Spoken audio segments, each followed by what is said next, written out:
Hello everybody, Clayton here at etrailer.com. Here at eTrailer, we install, test, and review a lot of different products to help you as a customer make a more educated decision before your purchase.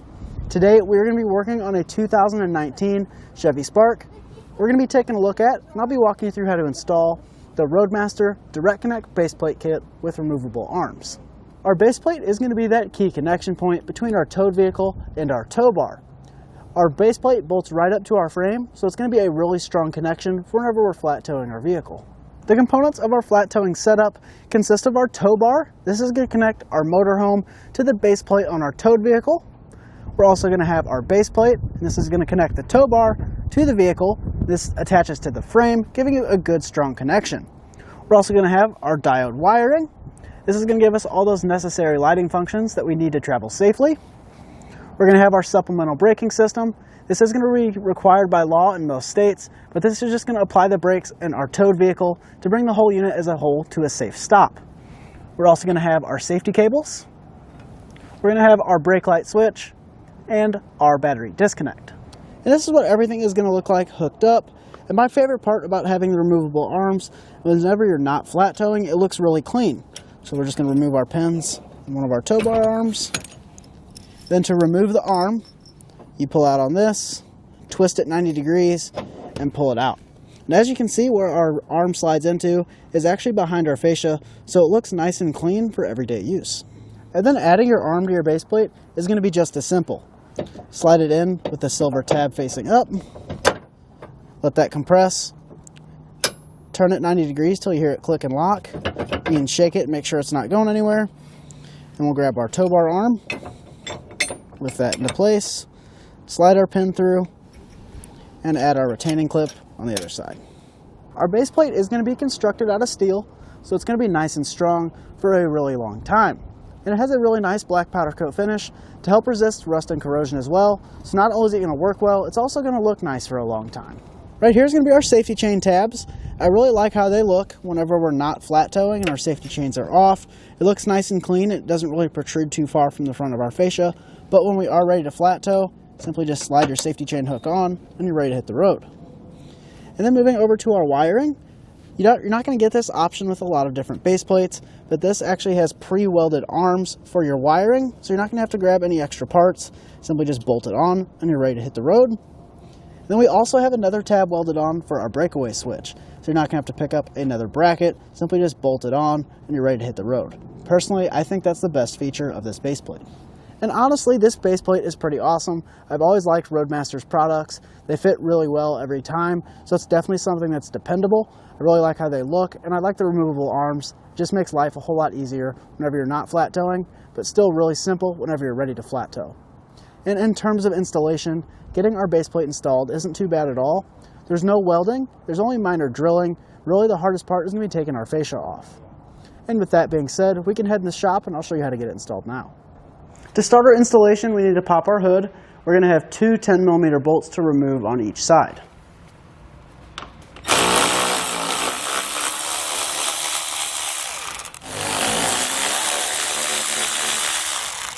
We're going to be removing one push pin fastener on each side.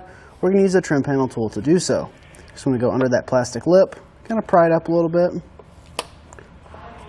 we'll come under here and pull our clip out of the socket. We now want to move underneath our spark. We're going to have three 10mm fasteners to remove on our splash guard.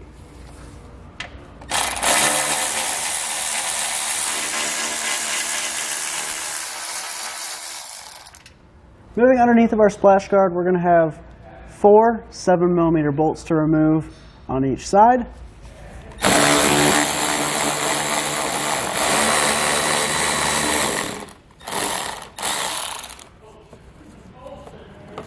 With our hardware out, we can now just pull our splash guard towards the back and it'll come down no problem. We'll set this off to the side. We're not going to move into our wheel wells. We're going to have two push pin fasteners on each side, attaching our wheel well liner to our fascia. I'm going to use a flathead screwdriver, kind of come under that tab, kind of help pry it open. That way we can get our trim panel tool in there. We now need to pull back our fender liner. I'm just going to grab a trim panel tool to kind of come in here We're just going to peel this back. Now if you come to the corner of your fender and front bumper, right under here there's going to be a 7mm screw. You can go ahead and get that removed. With that bolt removed, we'll repeat that same process over on the other side. Before we remove our fascia, we're just going to put some blue painter's tape along the seam. That's just going to help protect our paint whenever we are pulling our fascia off. Now you don't have to do this, but I highly recommend it. Now with an extra set of hands, we're ready to remove our fascia. We're going to pull out on our corners. You're going to kind of pull out on those tabs.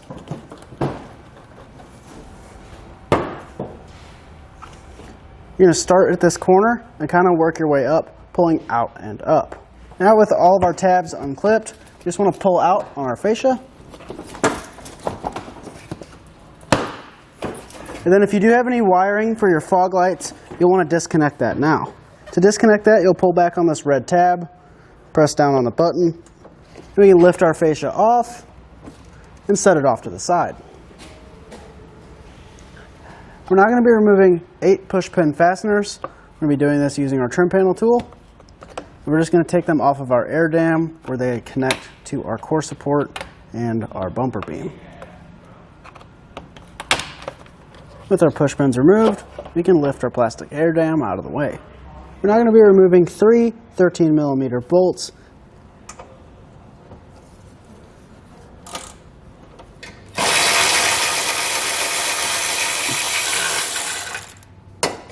After you remove these 3 bolts, we're going to move to the middle, take out our 3 push pin fasteners, supporting our lower air dam to that grill support.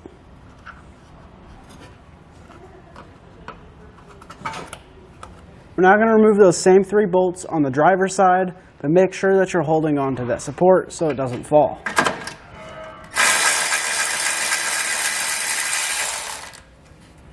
With that last screw removed, you can now lift this out of the way. We now want to trim out our lower air dam. I went ahead and marked it according to our instructions.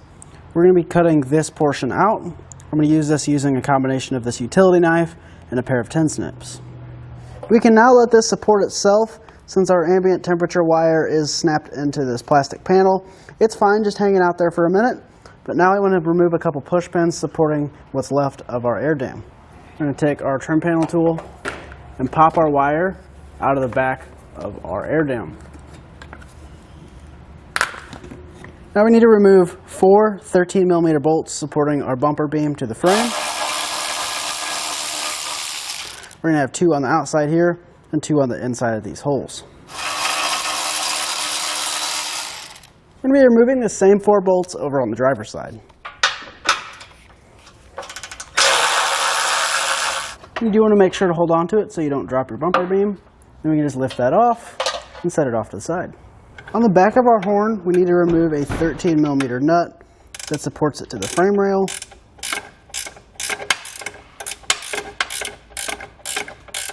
It is kind of hard to get back there, so I'd recommend a ratcheting wrench just to make your life a little bit easier.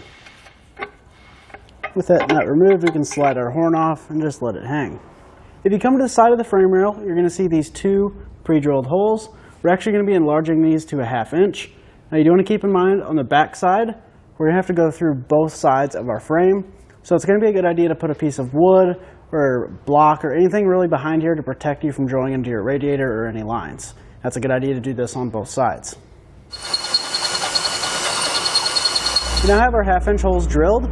Like I said, we're going through this side and the other side of our frame rail. Once we get those drilled out, it's a good idea to hit it with some clear coat just to help protect that exposed surface. And we want to repeat that same process on the passenger side and be mindful of your AC lines right behind the inside of your frame rail. We're now going to be drilling through this hole. Then if you follow that back against this frame, we're going to be drilling through there as well. Now I suggest grabbing a longer drill bit. We're going to find one that barely fits through here. And we want to keep that nice and level. We're just going to mark our hole. Now that we have that marked, we can actually grab a smaller drill bit, come up over that opening, and drill out a pilot hole.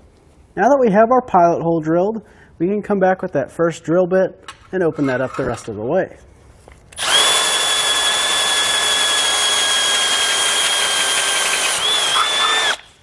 Now we can step up to our 1/2" bit. Now that we have our holes opened up, we just want to add some clear coat to these as well. We'll repeat the same process on the passenger side. Following the diagram in our instructions, I marked our corners to be trimmed. I'm just going to use a Dremel tool with a cutoff wheel. Now I'm going to come back and just deburr these edges with a file. Then we'll repeat this same process on the other side. Now we're going to unclip our AC line from this plastic clip, holding it into the frame. You want to be careful when you're doing this. You don't want to poke that line. Just kind of put a flat-headed screwdriver in here. Try prying that clip apart. And it is going to be a little bit easier if we just take our trim panel tool and pop this whole clip out. Just like so. Now we can get it to wiggle a little bit. Now with an extra set of hands, we can lift our base plate into place. This part is kind of tricky because you're going to have to work this radiator line inside of the base plate and then pull down on this AC line without breaking the line. So it's a very tedious process. You're just going to have to kind of wiggle it in. These top parts are going to go through the channels we cut. And if you're having trouble working it over that AC line, you can take these 2 bolts off of your AC cooler and kind of stretch this out a little bit just to give you a little bit more clearance.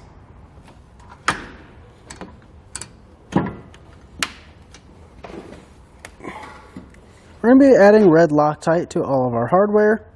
You can pick some of that up here at etrailer. And for our longer bolts, we're going to be adding a flat washer on the outside. We're going to slide these from the outside of our frame rail through our base plate, through those holes that we drilled, and through the back side. Now I'm going to take our shorter 1/2" bolts. We're going to slide that through our spacer, and we're going to come underneath. This is going to go up against that frame where we drilled the hole. We're going to slide that through, and it should come out this front hole right here. Now if it is a little bit tight, you can turn it to get it to come through. And once we get that bolt through, we're going to slide on a flat washer, a split lock washer, and our provided hex nut. We will be doing this on both sides. This will be for all of our bolts that come through our frame rail on the sides. Now I'm going to come back with a 19mm socket and tighten down all of our hardware. We are now ready to come back and torque down all of our hardware to the amount specified in our instructions.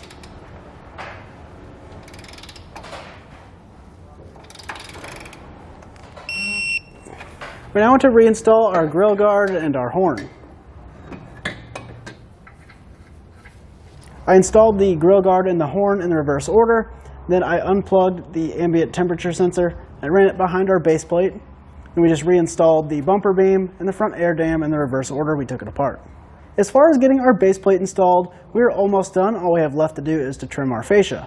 However, I am going to install the rest of our flat toning components, and I suggest you do that as well. It's going to make life a lot easier with the fascia already off, so we'll pick back up with you when everything else is done. On our front fascia, we're going to be trimming out the front 2 corners down here in the lower grill portion. Then we are going to have to trim out a little bit more for our wiring and our breakaway switch. And then that's going to actually interfere with our license plate. So we want to flip that bracket over to where the bulk of it is above. We are going to have to do a little bit of trimming on this with the utility knife. We'll just take that utility knife and kind of trim this away so it fits nice and snug to our front fascia. This is what the first trim of our fascia is going to look like. Now we can start to reinstall it, then take it back off and trim out any more that we have to. We got our fascia mostly put back on, but as you can see, the diagram was quite off with where the base plate comes through. So we are going to have to come back and trim this out to where our arms easily slide in and out. We're just going to clean up any of these extra edges that we had to trim. We now want to reinstall all of our components for our fascia in the reverse order we took them off. We're now ready to hook everything back up. We're going to lift up on our tow bar. I'm going to pull back on our locking tab and get that out of the storage position. We'll rotate this down. We'll separate our arms. Then we can grab our safety pins. We'll slide that through our tow bar.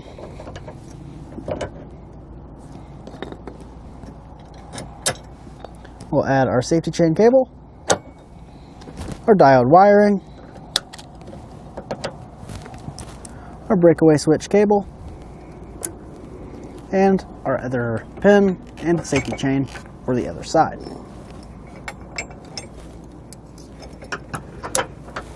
And with everything hooked up and our fascia reinstalled, we're ready to hit the road. That's going to do it for our look at and our installation of Roadmaster's Direct Connect baseplate kit with removable arms on our 2019 Chevrolet Spark.